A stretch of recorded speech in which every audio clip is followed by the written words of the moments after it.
Welcome to the Bird's Eye View. I am the War Duck, and this is Mr. Krow on this side. Man, I'm gonna get that one of these days. Hi, buddy. Oh yeah, huh? Hey everybody. So we got Prime. Yeah, even got Prime in there. Yes, He's our like, Prime. what? He's like, what? All right. So gaming, or the state of gaming. What are we talking about today? Well, let's just go ahead and take a look. I know, man. Prime, you just shocked me, little brat. All right. I think he drags his feet on the way down, and then on the carpet, and then works up electricity, huh? All right. So PS5 already entering the latter stages of its life cycle, Sony says. And for all of you that shelled out $500 for your 4-year-old gaming console, that doesn't sound like a very good timeline. No, it's only worth $100 a year. So the PlayStation 5 came out what, November or 2020. something? 2020. Okay. Yep. So and then now they're already talking about the PS6, and that's not ideal for people that shelled out $500 for a gaming console just 4 years ago. It felt like the PS2 was around for ages, and then the PS3 was around for a long time.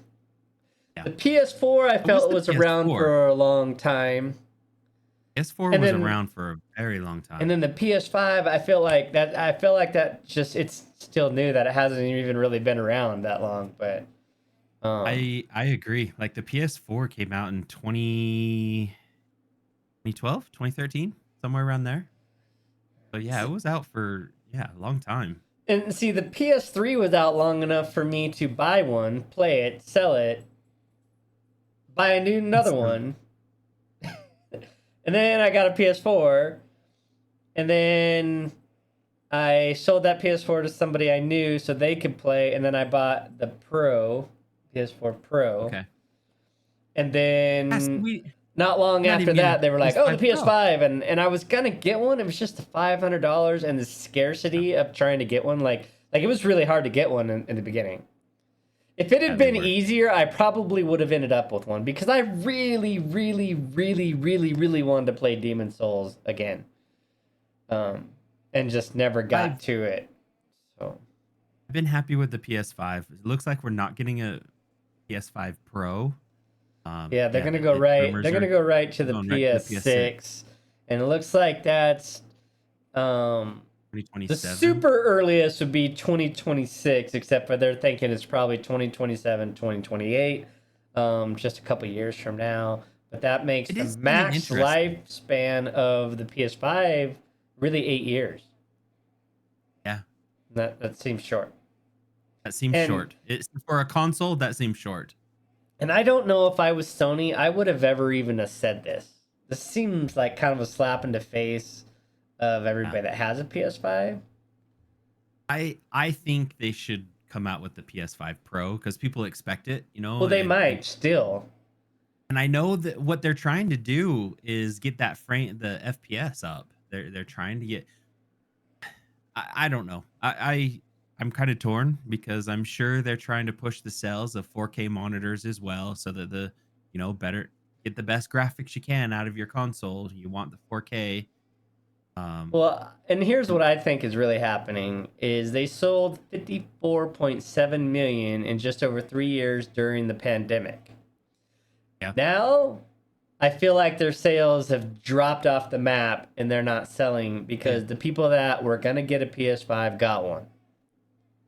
And now that it's kind of midlife, people aren't really going, oh, I can go pick up a 5-year-old or a 3-year-old, 4-year-old system for $500. That's not really something I think most people will really want to do. I think, you're probably going down the right approach because money's scarce. Like jobs are. Well, and then on top of that, they're like, why would I go buy a $500 system now when they're already talking about the PS6 coming out? I'll just wait. That's what I'm worried about. People are just going to wait now. They're going to be like, well, I'll just wait. I think the other thing that hurt him is there wasn't tons of games that you just had to play that were only PS5. Yes. I think that's the other kind of part, but like, I don't know, dude. It's just because there was a lot of games that were both PS4 and PS5, and I think the PS4 people just weren't pushed to get it, you know. And like I they're said, willing. out of all the games that came out, there was the one game that I was like, man, that's the one, but it's not worth $500 to me to play Demon's Souls again. Yeah. So I was just like, okay. So yeah, this is gonna hurt their sales even more. I think I don't know. It's tough. So if you are a PS5 owner, drop in the comments what you think about the news that PS6 is coming out. You know, reasonably to hear about that. Reasonably soon. All right. Yeah, give us your thoughts on that. So we'll move on a little bit. PS5 and games. Skull and Bones. So Skull and Bones dropped. Who played Skull and Bones? Skull and Bones dropped, and Ubisoft says, "Hey, this $60 game or 70 euros or whatever is worth it because it's a quadruple A game."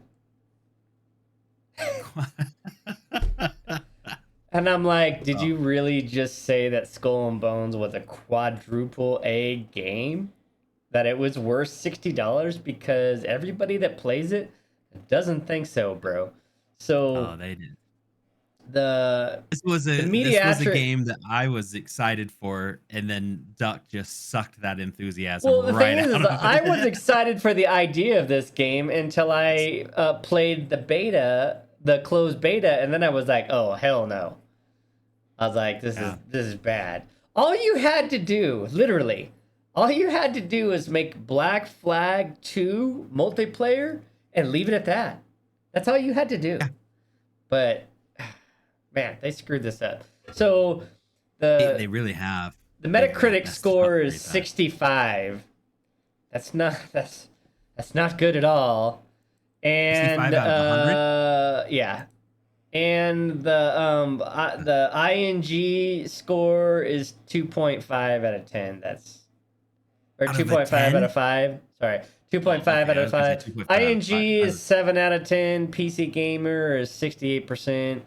It says 44% like this video game. Like, it's just got problems all over, and Ubisoft is just getting slammed. So, not to mention the fact that, well, I don't really care, and I'm kind of glad that they released this on Epic, and it's a total failure because screw Epic. But we're gonna take a look at, because there's this thing is like, and here's the thing is, Ubisoft just released Skull and Bones on PC and console, and from the looks of it, the game wasn't received well by gamers. Not only that, but it appears that Skull and Bones can be worse than Black Flag, a game that came out in really 11 years ago. And now we're gonna take a look at this video. I'm not gonna play any sound, but we're just gonna take a look at the video at 1.5 speed so we can kind of get through it. All right, this is Black Flag. This is Skull and Bones. Look at the water. Yeah, the water's messed up.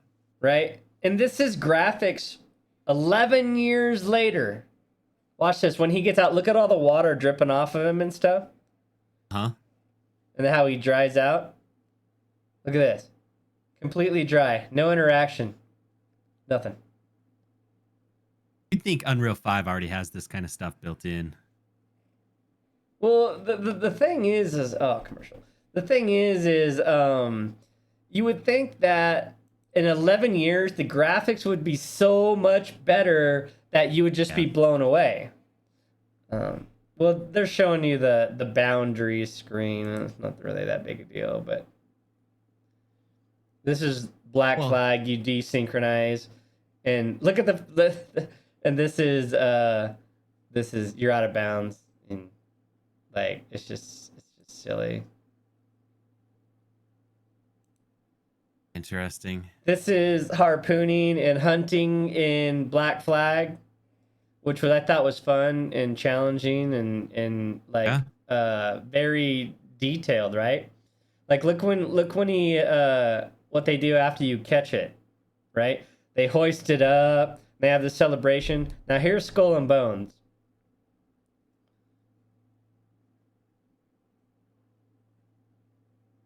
Not the same. No,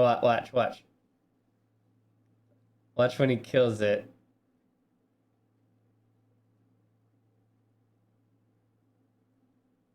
Okay, kills it, and then it just disappears. In your inventory. That's it. Done. Ship battles in Black Flag. Look how detailed this is. Yeah, that was cool. Yeah, it was fun. Like the ship battles were just fun. They did well. Yeah. In Black Flag. But look at the details and the ambiance of this battle.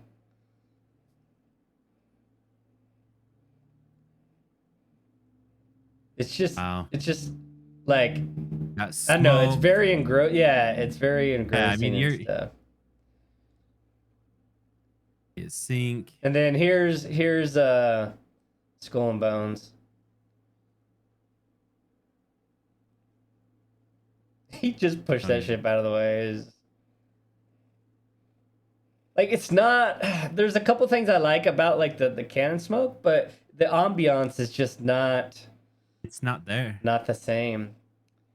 And then yeah, like like in Black Flag, when you board a ship, you know, you gotta like scale over there and fight over there. And in Skull and Bones, it's just a cutscene.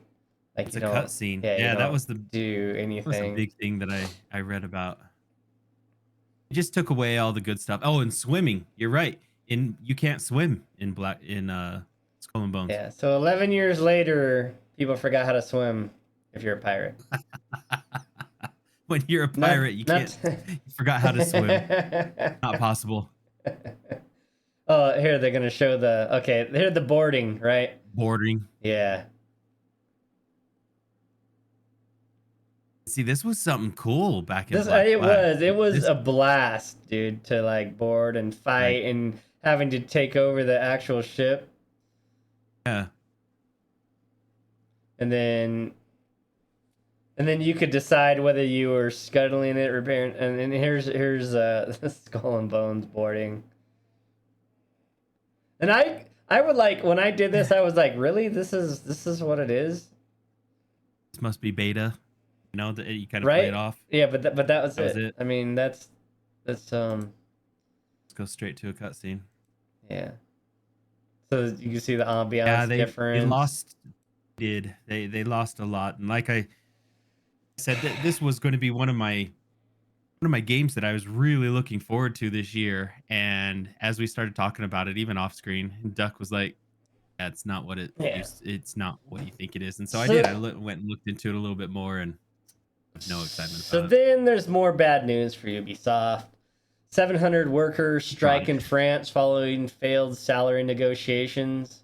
So that's a lot of people. 700 people laid off at Ubisoft, not because no, not laid off. They strike. They did a strike. There was people laid off before though. Yeah. But now they're just striking in France. So Ubisoft, not only do they have a failed game, but now they're struggling here. And then companies are struggling. Yeah, and then this goes to this last part of this thing. Investors on the state of video games. We are investing, but the bar is so much higher. So they talk a lot in here about how people were investing on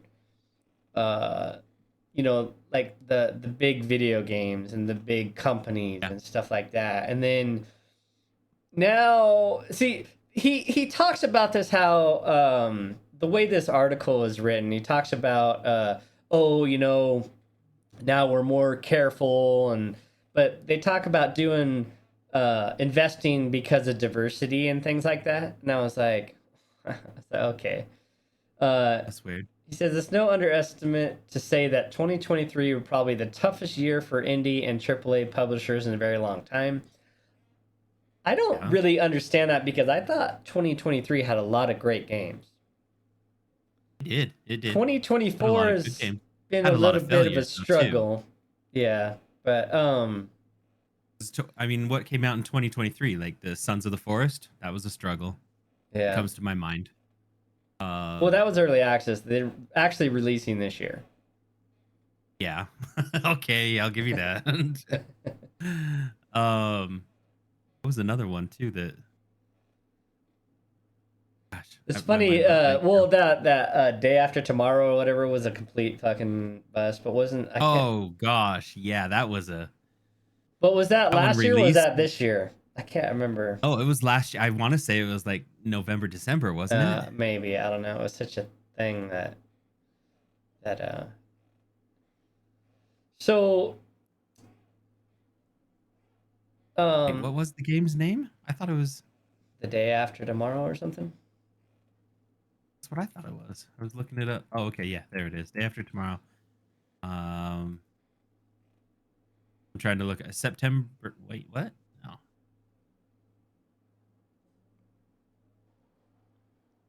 I don't know. So he said in the past, publishers' financing, which was the primary way games were made, was always milestone based. There were a lot of progress, checks, and balances, a lot of control. Most publishers would be doing the work, finding out what market is saying, what does the game need to say, all of that positioning work. With the venture capital model, a lot of those checks and balances fell away. So you have a lot of founders making the game they want to make because they're being funded to do so, but without validation that the game is going to be successful, especially when in a world where discovery is a big challenge. And then, so my so then he goes, research conducted by Ken Nordstrom of the book Up, Down, Up sheds light on the stark gender disparities present in the industry. Data from the 2020 spanning circa 400 game companies that received investment and 1,000 founders show a mere 11.89% of CEOs were female. And listen to how this is worded. And only 8.95% of the founders identified as female. What? Yeah. So the impact of the funding disparity also extends to higher risk projects such as small indie games catering to specific niche audience, influence diversity of perspectives represented not only in the industry but also in the games that are ultimately released. Oh So boy. first you talk about the games were published in a way that there was a lot of checks and balances, and they made Mm-hmm. games what the industry wanted. Yeah, not what the Yeah. audience or Now the what he's saying is, well, we're taking um this woke approach, and we're just funding people that want to make their own games, and then we don't know if it's going to be a success or not, so it's struggling. Right? Is who cares if it's a woman or a man exactly. or a they or a them? If they're making a game that's going to be good, there's no reason not to invest in Nobody them. cares. But Exactly. there's no reason to invest in somebody simply because they are one of those choices, right? And that's basically what they're saying. This is where it's almost like I don't know. Need to remove it from the resume type stuff. Don't need to know your age. We don't need to know your sex. Yeah. Is your So game any good? she says, we wish for creators to continue to work on projects they believe in rather than having to adjust or fit into solely risk adverse mindset of prescribed commercial standards. Okay. If you want to make money, you kind of need to stay with the commercial standard that is going to be popular. I was Right? just gonna say, you may have a view, and that's perfectly fine that you do have a view. You got to realize that that's a small niche. Not everybody sees like you do. Right. Well, and here's the thing If is, the industry sees this way and that way, and you want to make money, you've got to adjust to what look the at industry look at wants. what's popular right now. Suicide Squads came out. Where's that game? And that didn't go very well. But Helldivers came out. That game is That game's doing really well. blowing up, dude. Game's But doing really well. it has none of that messaging in it, none of that stuff. It's just a game to go in and have fun, kill some Terminators, kill some bugs, and to be done with it. Right? It's just such a funny thing that these people are upset they're losing money but yet they got away from the way that they were making money. Yeah. It's like, if you want to invest your hard-earned money into a company because of their ideals, good luck to you. But if you want to invest your money into a proven company that's done it for 500 years, well, whatever you think the better investment is, I guess, that's up to you. So bad. Says Also, some of the layoffs have gone too far as executives overshoot on an attempt to, I have no idea what this word means. I have an idea. Ameliorate the market. Why would you use this word? Like, if you're talking about gamers, are gamers really going to know what this word means? So now I have to look up this damn word. The reform, okay, makes something bad or unsatisfactory better. So they're attempting to make something bad look better and for the market. Like, so there you go, right? Yeah, they're basically trying to reform it. So we are making investments, but like everyone else, the bar has become much higher. One of the big learnings for game venture capital over the last couple of years is just because you're really good at making games in a corporate structure, that doesn't necessarily mean that you have the entrepreneurial mindset. And the mindset is unique. The team that are really going to succeed are the ones that get up and make things happen mindset. The discipline of the craft of making a great video games, they're actually not the same thing. I somewhat agree with her statement, but not the way she's framing it. Yeah. Yeah, that's exactly what I'm saying. I disagree, because if you know how to make good games, you know what your customers are wanting. Well, like you that right. And she said, the best founders I've encountered have thought deeply about new opportunities in the market and what's unique advantages they or their startups possess to exploit it versus others. Like in the gaming, right? No. Helldivers doesn't really bring a lot of new stuff as in technology. They just take things from different games and put them together and made a fun game. That's the whole point. Here's the thing. I don't get it, right? Make it fun. I play, this is just for me. Maybe it's just me, right? I play video games to escape reality for a while, right? I just want to do something else. I want to do something new.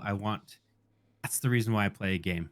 It's just to escape my day-to-day mundane things where I have a responsibility. I don't want to go into a game where I have a responsibility like, hey, if sim simulators are your thing, then go for it. But I play games to escape. It doesn't have to be real. It doesn't have to be 100% fake either. I just want to be able to do things in my game that I can't do in real life. Just fly and sling a web and, I don't know, fix a generator. Let's, I don't. It doesn't have to be so realistic. And I don't get. And the other aspect about this, they keep talking about AAA and indie, is like, look at how many AAA failures there have been lately. Oh, there's tons. Right, and that's the whole thing. Is I think the other thing is this whole early access thing has really hurt the gaming industry as it is. And I know they use it for funding purposes, but the thing is they rush out these early access games, and some of them are so bad, like 2077. I look forward to that game for like 5 years. And then I started watching some stuff right before it came out, and then it was just so bad. Skull and Bones. I've been waiting for this game since Black Flag. And then they came out with this. They started talking about it, and then they went back to revision. Then they came back out with it, and then they went back to revision. Then they came back out of it, was pushed back again, pushed back in. And now they're like, oh, $60. Look at this quadruple A game. And you're like, are you freaking kidding me, dude? It's not even as good as Black Flag that you made 11 years ago. Yeah, if I owned stock in UbiSoft, I would be selling that stuff in a hurry. Also, I was just remembering too, I did find that game that we were talking about the day before it was Oh, released the day before, the on day after, the day December before. 7th. Okay, so it was Day last before, if year. you guys don't know what that was, that was a controversial issue. The game came out and then the CEO disappeared. He Yeah, it like was so bad. that was Um, bad. He like snatched the money and run. That's all it was. yeah, but like I don't know, like it's so weird to me that the gaming industry thinks it's in this weird state when it's Put in a weird state. if you look, Enshrouded was big, Pal World was big, even though whatever. What was the one right before Enshrouded? There was another one before Enshrouded that came out that was Oh, big. Anyway, oh. and then Helldivers is huge right now.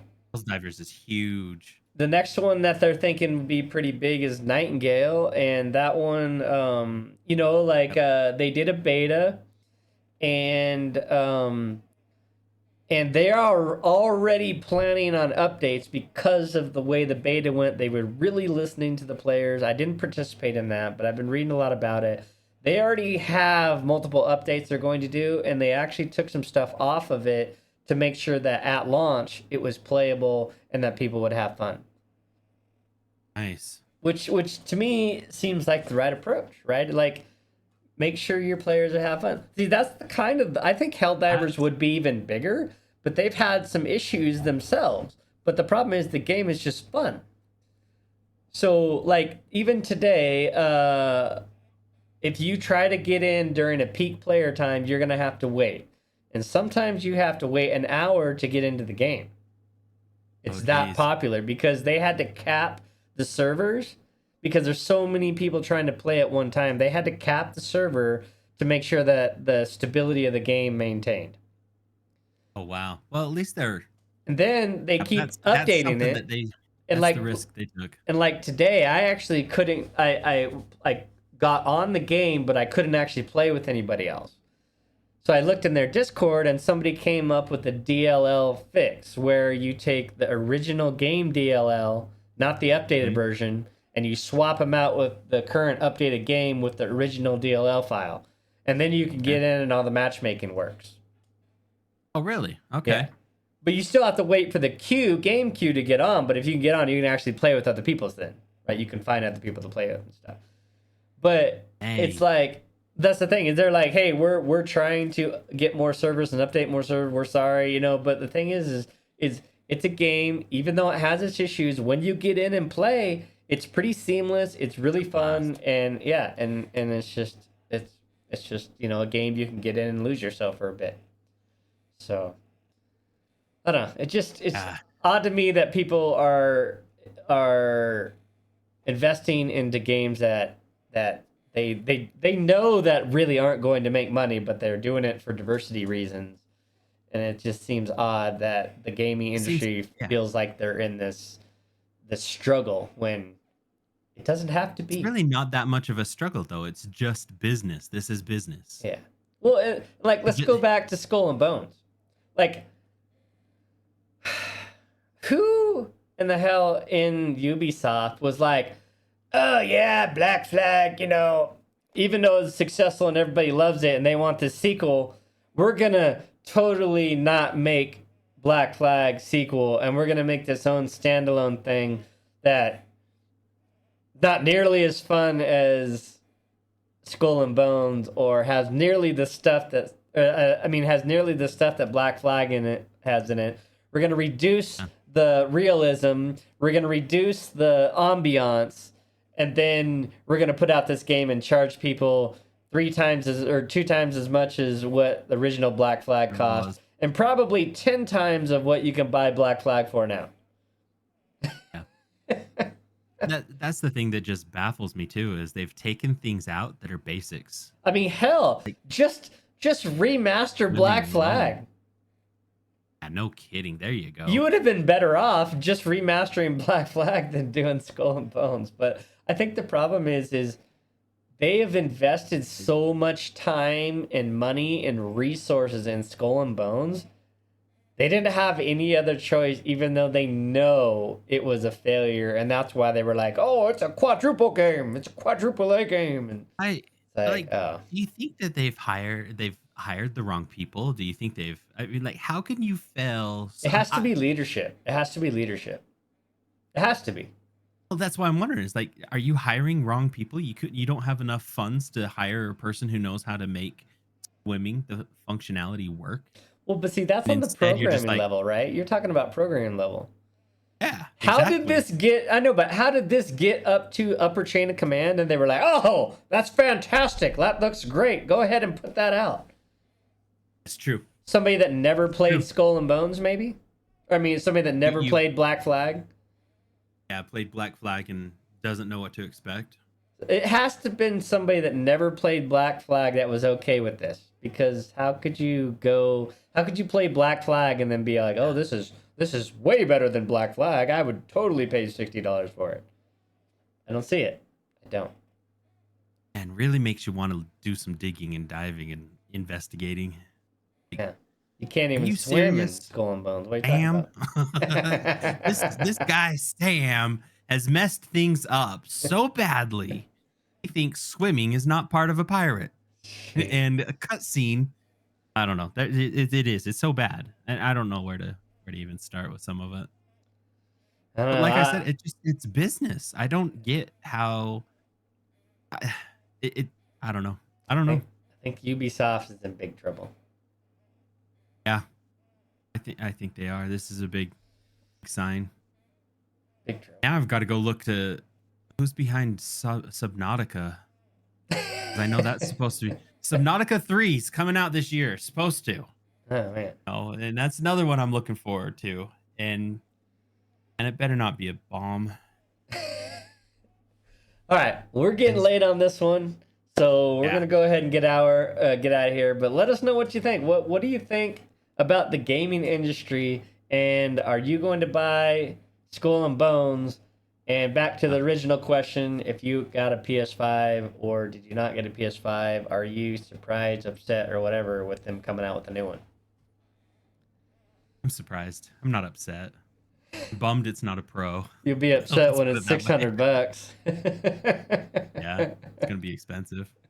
All right, everyone. All right, much love. Appreciate you all. Thank you so much. See you next time.